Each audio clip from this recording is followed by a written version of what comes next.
नमस्कार, मैं doctor Sudhir Kumar, chest super specialist, Ramkrishna chest hospital, Patna का डायरेक्टर हूँ। आज मैं आप लोगों के साथ खर्राटे की बीमारी के बारे में कुछ बताना चाहता हूँ।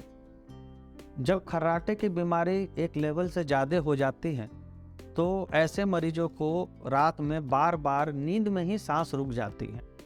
और उसे ऑब्स्ट्रक्टिव स्लीप एपनिया बोलते हैं। और इसके बहुत ही दुष्परिणाम जो है पूरे शरीर पे होते हैं। इसमें क्या होता है कि जब सांस रुकती है तो एक ब्रेन में प्रेशर बढ़ता है, साथ में नींद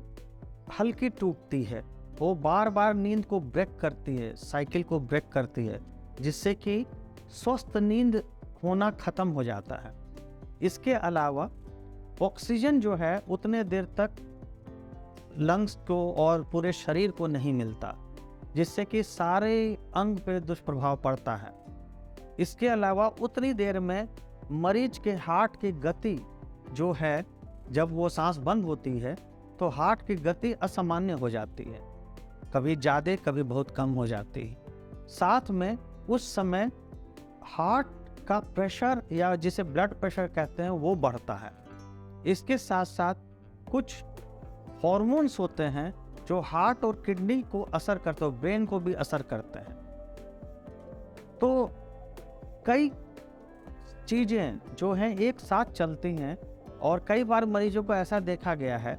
कि जो एडवांस स्टेज के खर्राटे की बीमारी के मरीज होते हैं, ऑब्स्ट्रक्टिव स्लीप एपनिया के मरीज होते हैं, उनको 60 मिनट में 100 बार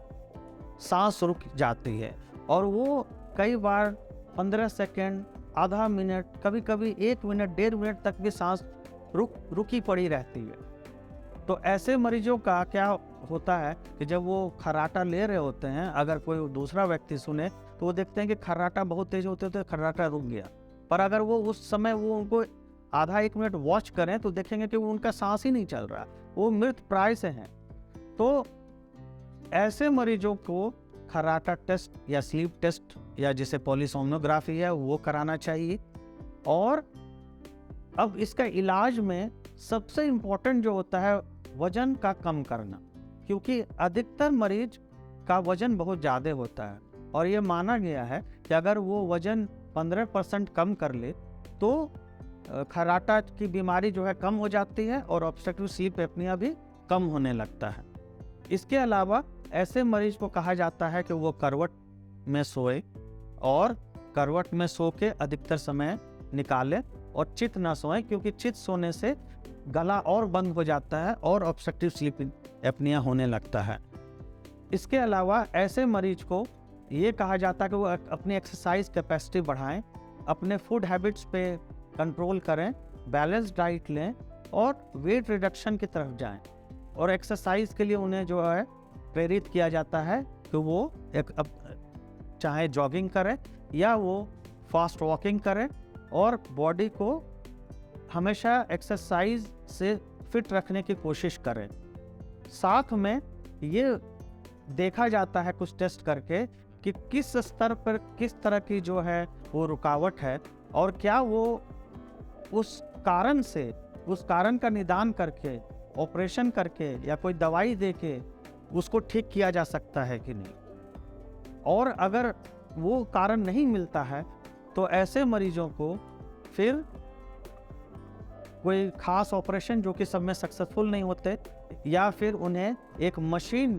की मदद लेनी पड़ती है जिससे कि सांस रुकना रात में बंद हो जाए, खर्राटा होना रात में बंद हो जाए और वो सारे दुष्परिणाम जो उसकी वजह से ब्रेन पे, जिसमें कि आपके उदासी, बेचैनी, काम करने की क्षमता कम होना, सोचने की क्षमता कम होना, भूलने की ये बढ़ जाना, नपुंसकता हो जाना, सांस की बीमारी को पैदा करना, हार्ट अटैक होना, हार्ट की गति की बीमारी हो जाना, हार्ट फैल जाना, किडनी पे असर होता है, रात में बार बार पेशाब जाना पड़ता है जिससे कि और नींद टूटती है। और फिर ये सब साइकेट्रिक पेशेंट्स भी हो सकते हैं, उनको जो है मानसिक रोग भी डेवलप कर सकता है। तो ये सारी जो